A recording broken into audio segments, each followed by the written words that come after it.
I'm going to go completely fangirl. I just love you, Beverley. 25 years, how did that happen? I know, it's just kind of...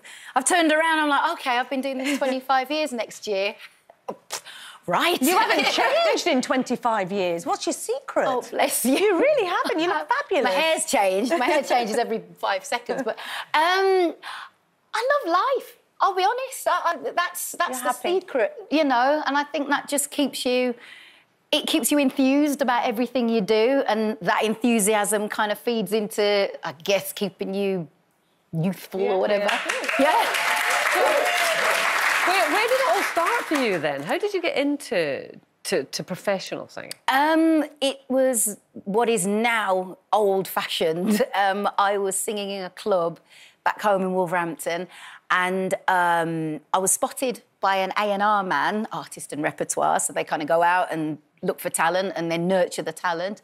And that was... I was 19 at the time, so I was young and at uni, so I said, well, if you can hang on till I finish uni, because I wasn't about to give up my university degree. I didn't want to do that. They did.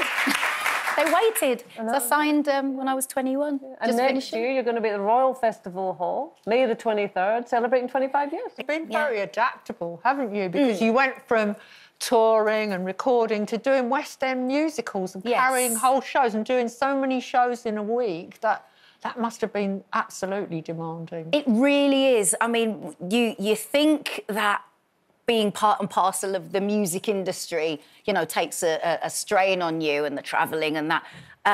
Compared to working in the West End and doing shows one after the other, sometimes twice on the same day. Now, that's graft. That's really, like, physical, you know, and the demands on the voice are enormous. And it costs a lot of money these days to go and see a big show, isn't it? So you've got people sitting there wanting you to be absolutely on point every time. So you've done the show with Melvyn Bragg, looking over the last 25 years. How exciting was that, to be asked to do that? I was so thrilled. I just thought, wow, you know, they want to do a whole episode on me. Oh, my God, you know. But it's an exciting life, and you have courted controversy, haven't you? Because obviously you've played Emmeline Pankhurst in the West End. In Sylvia, where you were a black lady playing a white lady. Yes. How... I mean, you know it was coming. You said, you know, I knew. Absolutely, like, bring the backlash on. How did you deal with something like that, and what was the uproar about? The uproar was that... Emmeline was a historical British icon. Everybody has a view of what she looks like. Absolutely, and I most certainly don't look like her. But then I doubt that she sang and danced and, you know, did all those things too.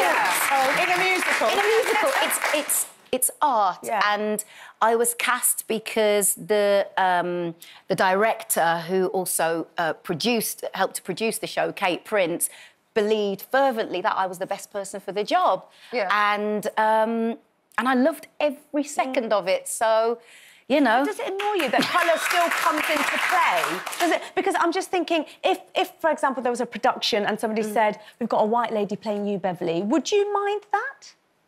As long as she could sing her face off, she better be able to sing. Yeah, well, absolutely. I mean, that's the point. You know, you've got a rare talent in your voice, and so it's not as if they can just pick up anybody that's going to be able to do it. I mean, you've been celebrated by BBC Radio 2 as well. You're going to do Friday night is music night, and doing Stevie Wonder songs. Yeah, amazing. Which is incredible. To have the BBC ask me, you know, to carry the songs of Stevie Wonder is... Wow. I mean, that's a responsibility. Wow. You were on the stage with him once, weren't you? I love this story. I was. You were nearly right next to him. Oh, that's right. This sounds so showbiz. I'm going to just drop a couple of names. Oh, don't be modest. I'm sorry. But Prince was throwing Did you drop something there, Beverley? He was throwing a party at his house in LA and flew me over, and to sing. And so the great and good of Hollywood was there, and literally had just got off stage with Oscars in hand. Wow. It was the year that No Country for Old Men won. Oh, yeah. And so Javier Bardem and the Coen brothers.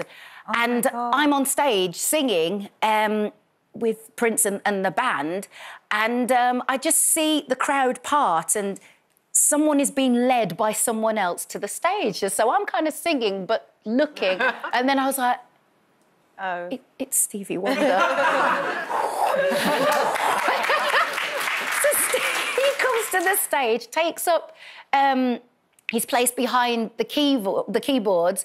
I'm kind of centre-ish near Prince, just kind of singing and looking. And I'm like, this is insane. And then he just changes the sound to a clavichord sound, and very superstitious. So you were like then he's. So I was like, I was doing backgrounds with the other two background singers who were singing for Prince. Wow. Incredible. What a story. Yeah. And do you know what? We didn't even have time to get into the fact that she was singing for Michelle Obama. So luckily, the South Bank show on Sky Arts tonight will probably cover it all. And Beverley, it's been a pleasure to have you here as ever. Beverley Knight.